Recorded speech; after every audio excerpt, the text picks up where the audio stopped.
Bien, hoy seguiremos llamando a las puertas de esa vetusta torre, la de Hércules, la llamada por algunos Torre de Breogán.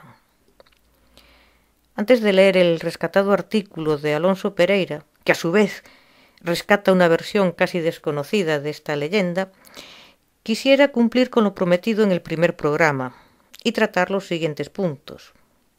A saber, el Leabar Gábala, Trecenzonio, Hércules, tanto el egipcio como el Hércules clásico, Gerión, la leyenda de Gilgamest, y por el medio o después alguna cosilla más. Nuestro primer aldabazo llama a las puertas del Leabar Gábala, Lebor Gábala Eren, es decir, el libro de las invasiones irlandesas, que fue escrito en el siglo XI por unos monjes de dicha isla. En una parte de la narración encontramos la leyenda de Breogán e Id. Breogán era un rey celta, un héroe que fundó Brigantia, a Coruña, y construyó una torre.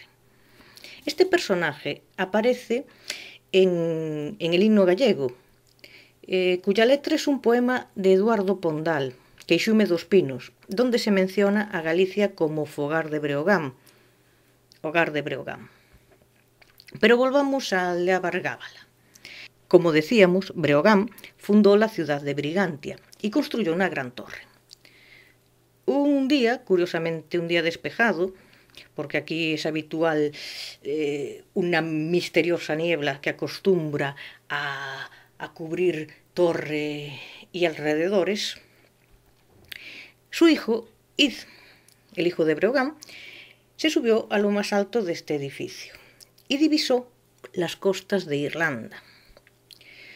Por aquí aún corre el rumor de que si se sube a lo alto de la torre en un día despejado se puede ver Irlanda, pero eso no es cierto. Primero, porque desde tal distancia no se puede divisar la isla. Otra, por la curvatura de la tierra. Y además también es difícil encontrar un día completamente despejado por esa zona. El caso es que Id decidió ir a conquistar esos territorios allende el mar. Sin embargo, lo único que logró fue encontrar la muerte. Su cadáver fue devuelto a Brigantia. Entonces Mil, que era su hermano, reclutó un gran ejército y emprendió el viaje a Eire. Como curiosidad, diré que el nombre de Irlanda, Eire, en galés Iwerdom, y en irlandés Erium, es decir, el Hibernia clásico, parece ser que procede de una palabra compuesta, una antigua palabra, Epiguerium, que significaba precisamente la isla. Bueno, tras este inciso, seguiremos con el relato. Mil, el hermano de Id, llega a Irlanda y gracias al gran ejército con el que se embarcó, vence a sus pobladores, que eran ni más ni menos que los Tuatha de Danann, conquistando así el país y dominándolo una nueva estirpe. Similitudes con esta leyenda relatada en el Leabar Gábala las encontramos en otro relato medieval, también del siglo XI, que es la leyenda de Trecenzonio. La leyenda de Trecenzonio está recogida en un códice del siglo XI, escrito en latín, y nos cuenta la historia de un monje que tras las razzias musulmanas se dirigió a Brigantia y una buena mañana subió a la Torre de Hércules y con los primeros rayos del amanecer divisó una isla maravillosa, una isla divina. Entonces bajó otra vez todas esas escaleras de la torre y decidió coger un barco y emprender su singladura hacia ese territorio. Una vez allí empezó a recorrer la isla y a cada paso que daba quedaba maravillado. La vegetación era inmensa, todo era felicidad, no había tristeza, no faltaba alimento, no tenías que trabajar. Bueno, el caso es que el hombre estaba allí feliz en la isla, pero a los 7 años se le aparece un ángel. Y el ángel, como mensajero que era, le dice que tiene que regresar a Galicia. Evidentemente Trecenzonio no quiere, porque cómo iba a dejar ese paraíso, ¿no? Lo que hace el ángel es castigarlo, y lo castiga con una enfermedad. Y la enfermedad no es otra que la lepra. Además, lo obliga a volver. Bueno, a regañadientes vuelve y cuanto más se va alejando de la isla del solsticio, pues sus recuerdos también se alejan. Con lo cual no puede demostrar, porque no se acuerda, no puede demostrar cómo era esa isla exactamente, ¿no? Y además le pasa otra cosa al llegar, que la Torre de Hércules está casi destruida. Sobre esto último hay que decir que hubo un momento en que la Torre de Hércules casi deja de existir porque se utilizó como cantera.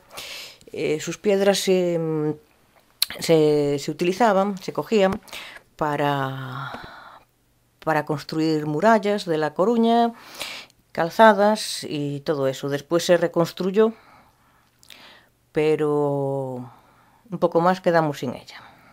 Y esto no es leyenda, esto es verdad. El Hércules clásico era hijo de Zeus y de Alcmena.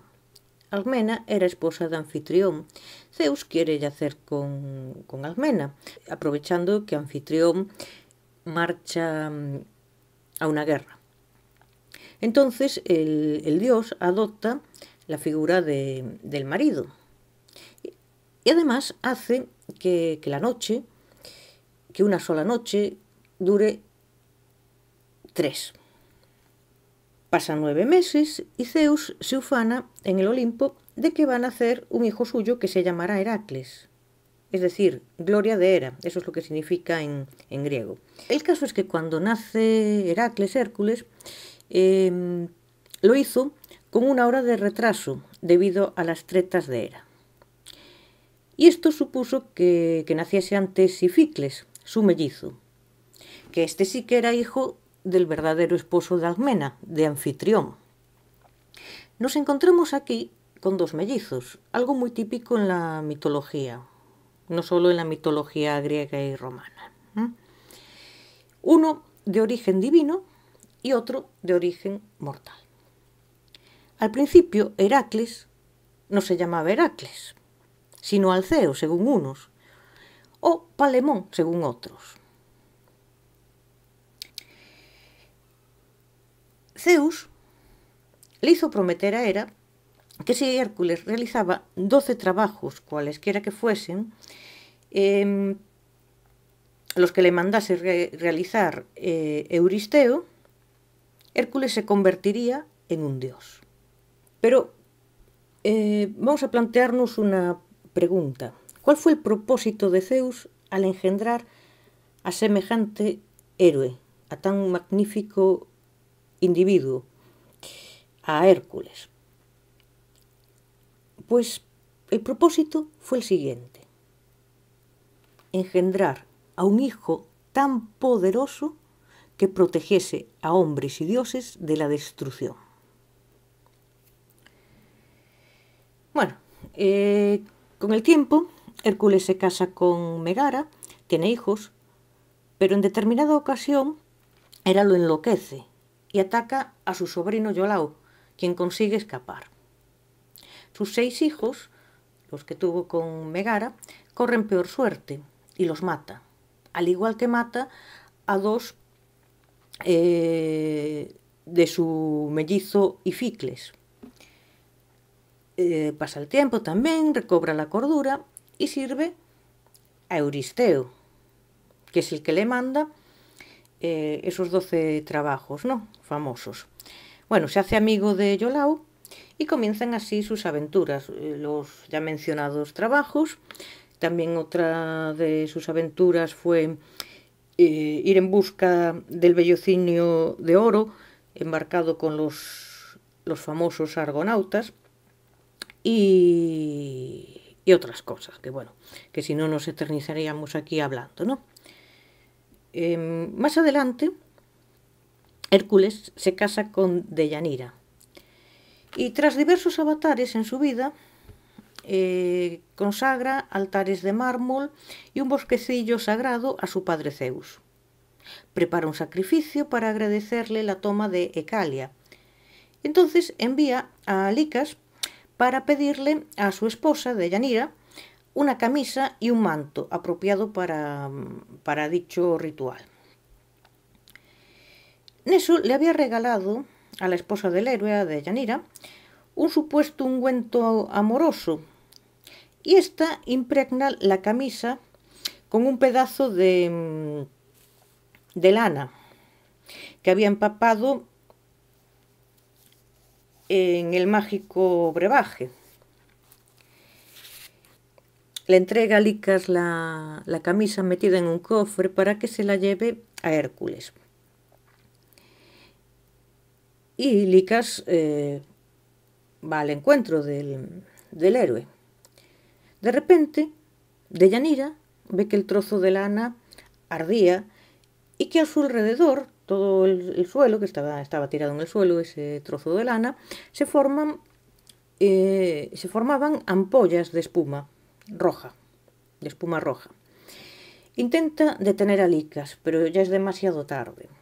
Entonces Hércules, que no sabe nada de eso, porque Deyanira no llegó a tiempo, aunque envía mensajeros para avisarlo, Hércules se pone la camisa y esta le empieza a correr la carne, le empieza a quemar, ¿no? Llama a su hijo Hilo para que lo lleve a morir a un lugar solitario, y este lo lleva al pie del monte Eta. Allí Hércules le pide que lo queme en una pira. Es entonces cuando Zeus anuncia que la parte inmortal de Hércules se separó. La parte mortal se quemó en la pira toda.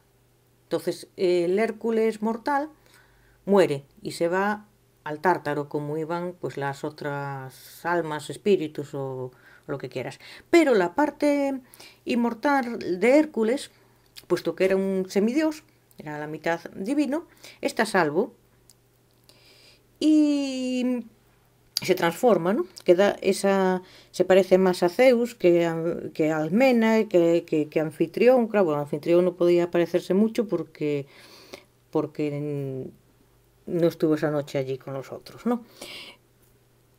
Pero el caso es que Zeus envuelve ese cuerpo divino en una nube, lo oculta en una nube, y lo transporta al cielo en su carro de 4 caballos. Entonces así Hércules, se convierte en portero del cielo. Y nunca se cansa de permanecer en las puertas del Olimpo. Es la apoteosis de este héroe. Según nos cuenta Mercedes Oria Segura en su trabajo Distribución del culto a Hércules en Hispania, según los testimonios epigráficos, el culto a Hércules en la península ibérica sería una prolongación del culto al fenicio Melkart. Esto ocurriría a partir del siglo XII a.C., la fecha tradicional de la fundación de Cádiz. Melkart era una divinidad fenicia, concretamente de Tiro, y su culto era el fuego sagrado de las ciudades. Este se extendió por las colonias tirias. Es importante saber que Cartago, Carhadash, ciudad nueva es lo que significa Carhadash, era al principio una colonia tiria. Originariamente era Melkart un dios agrícola y su ritual comprendía ritos de muerte y resurrección, cíclicos y anuales. También, y esto es importante, era una deidad marina. Esto se relaciona, a mi entender, con la leyenda del faro y los marineros a quien protege de un naufragio, puesto que era el guía de viajes marítimos y exploraciones de los tirios, y por ello le dedicaron un templo en Cádiz, que fue conocido como el santuario de Heracles, o Heracleion. Heracleion es el nombre del templo, no del héroe. Fue así como en Cádiz se forjó la leyenda de las columnas de Hércules. Esto es como le llamaban los romanos. Los griegos le llamaban columnas de Heracles, bueno, en griego, claro. Y los fenicios le llamaban columnas de Melkart. A este dios, a Melkart, se le atribuía la civilización de las tribus salvajes de las costas lejanas y la fundación de colonias fenicias, y la introducción de la ley y el orden entre los hombres. Para mí es inevitable asociar esto a la fundación de Coruña por Hércules y al derrocamiento de Gerión. Si recordamos el texto de Pomponio Mela que expuse en el vídeo anterior, vemos que a este Heracles de Gades lo nombra al templo, lo nombra como templo de Hércules egipcio. Una vez que se asoció el semidios Hércules a Melkart, su culto se fue extendiendo por la península ibérica, siguiendo sobre todo la ruta fluvial. Esto no es de extrañar, puesto que Melkart era el protector de los navegantes. Evidentemente, hay un sincretismo entre Hércules y Melkart. Francisco Tetamanzi Gastón nos cuenta en su libro titulado La Torre de Hércules que hay leyendas que nos narran que Hércules fue el primero que echó los cimientos de la población coruñesa, también llamada Ciudad del Faro, hablándonos otros cronistas del rey, es lo que nos dice Francisco Tetamanzi, que otros cronistas lo llaman el rey Gatelio o Gotelio, y nos remite también a una nota que dice lo siguiente: los egipcios que primero vinieron e hicieron asiento en La Coruña, con su príncipe Gotelio, casi en los tiempos o poco después de los hijos de Israel, salieron de Egipto que ha más de 3000 años. Además de esto, nos comenta Tetamanzi que hay quien atribuye la Torre de Hércules no a Hércules, sino a su hijo Hispalo.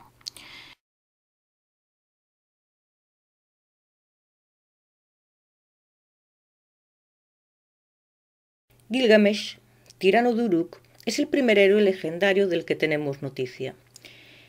En las tablillas acadias se lo describe al principio como un hombre prepotente, altivo y arrogante, que con su puku, que este era un objeto misterioso que no se sabe exactamente lo que era, aterra a los jóvenes que pueden ser reclutados. También se sirve de su condición de señor poderoso para conocer, en el sentido bíblico de la palabra, a las doncellas el día antes de su boda. Se lo describe 2 tercios divino y 1 tercio humano, es decir, como un semidios, al igual que Hércules, ¿no? Bueno, fue la diosa Mag, que era la diosa madre, la cual creó la humanidad, quien modeló su cuerpo. Pero ante tal tiranía de Gilgamesh, se le pide a Aruru, que era otro nombre de Mag, por cierto, que cree otra criatura que pueda oponerse al poderoso opresor. Y ésta crea a Indiku, y lo crea de barro, para que Uruk pueda recobrar la paz.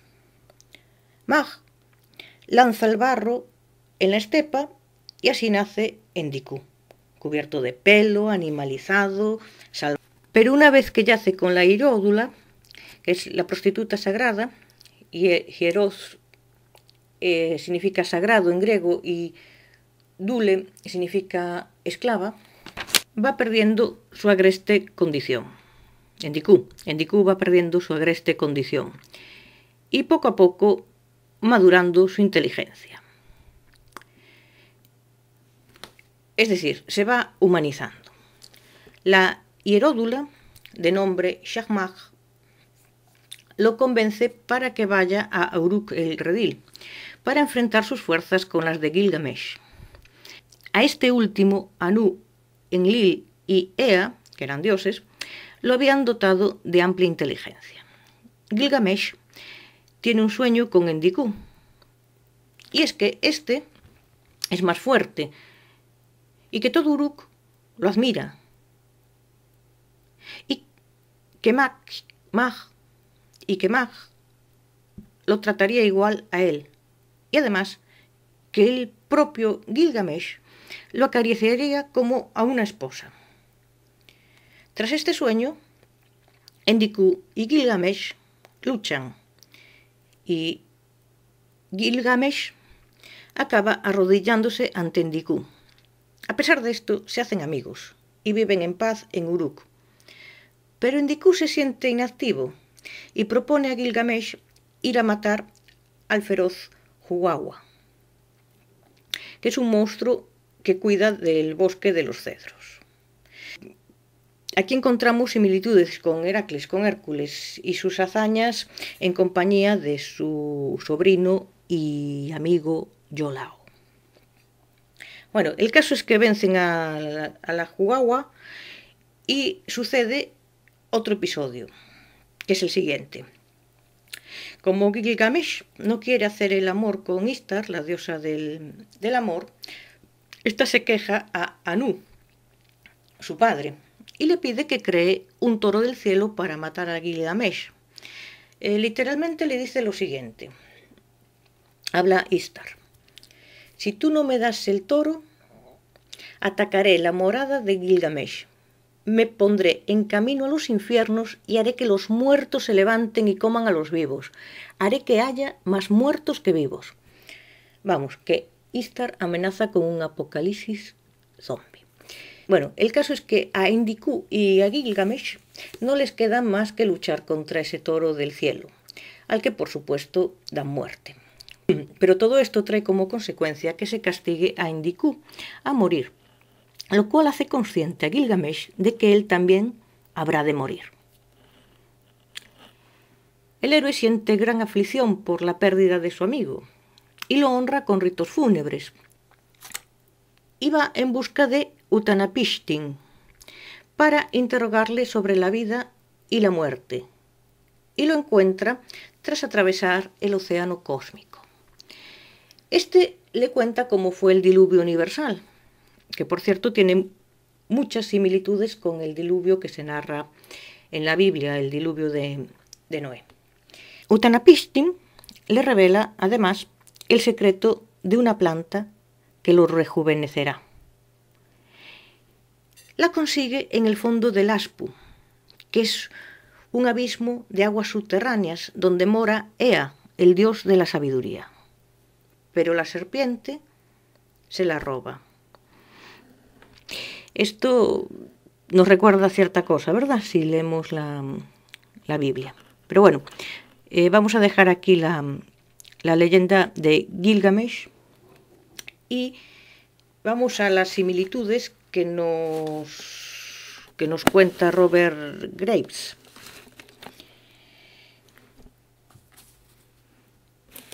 Para él, la leyenda central de Heracles, no exactamente la de la Torre de Hércules, sino que la leyenda de Heracles, es una variante primitiva de la época de Gilgamesh, del Gilgamesh babilonio. Y él nos dice que llegó a Grecia por vía de los fenicios, ¿no? Bueno, no solo lo dice Robert Graves, lo dice más gente, Que similitudes hai? Pois que Gilgamesh tenía como compañero amado a Enkidu. Heracles tenía a Iolao, esto ya lo habíamos visto. Gilgamesh se pierde por amor a la diosa Istar y Heracles a causa de Yanira. Ambos son de ascendencia divina, como he comentado antes, semidioses. Ambos perturban el infierno, porque Gilgamesh, aunque no lo dije exactamente, va al infierno también. Va al infierno y vuelve. Ambos matan leones y doman toros divinos. Ahora el prometido artículo de Alonso Pereira, La torre y la fosa de Hércules. Leo lo que escribió. Es voz popular que las leyendas se transfieren de boca en boca y de padres a hijos. Es posible que así sea, pero con tal sistema oral, muchas y hermosas tradiciones míticas deben haberse perdido irremisiblemente en alas del viento.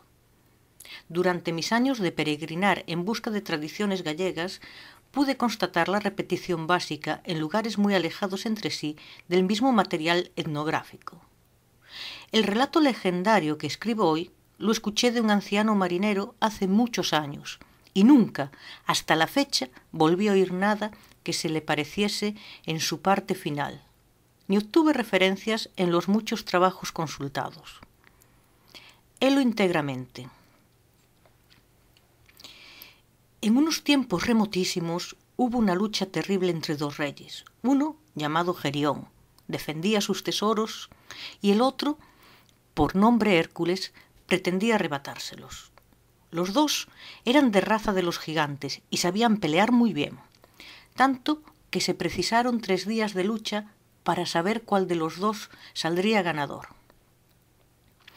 En las peleas cuerpo a cuerpo, Hércules conseguía levantar del suelo a su enemigo y casi matarlo, pero Gerión se las arreglaba con diferentes mañas para tocar nuevamente la tierra y así recuperaba sus fuerzas. Por fin, al tercer día, Hércules consiguió dar muerte a Gerión. Luego le sepultó en el alto del monte que se adentraba más en el mar y mandó que los naturales del país preparasen piedras grandes, bien labradas, con el fin de poner una torre muy alta encima de Gerión para que éste no pudiera levantarse más y que nadie lo viera de allí en adelante. Como en el país aún no había canteros, muchas de las piedras no servían y había que tirar con ellas. Eso enfadaba mucho a Hércules.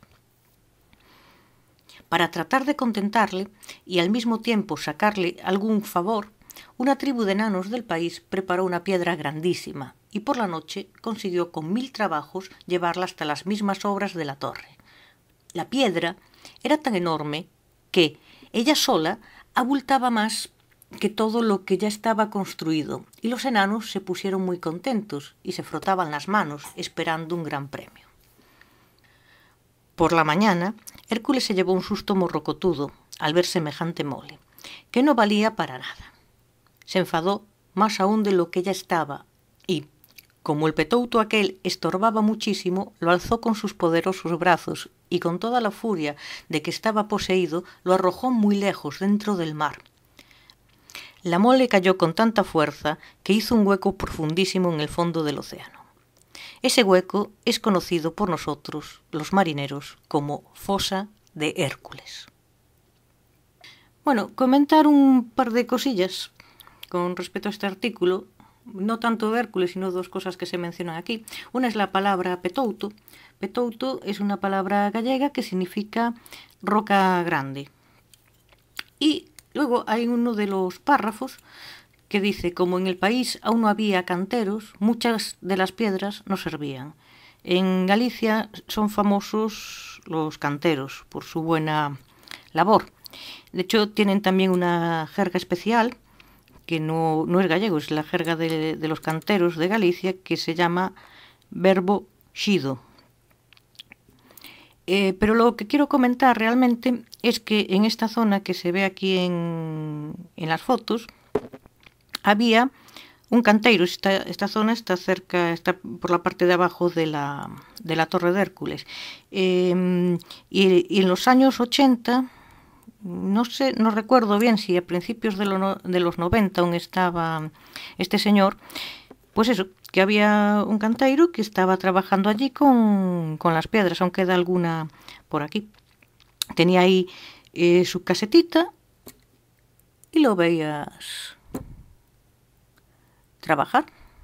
Ya el oficio, yo creo que era el único canteiro que quedaba aquí en A Coruña. Hasta aquí lo que quería contar de la leyenda de Hércules con sus incisos.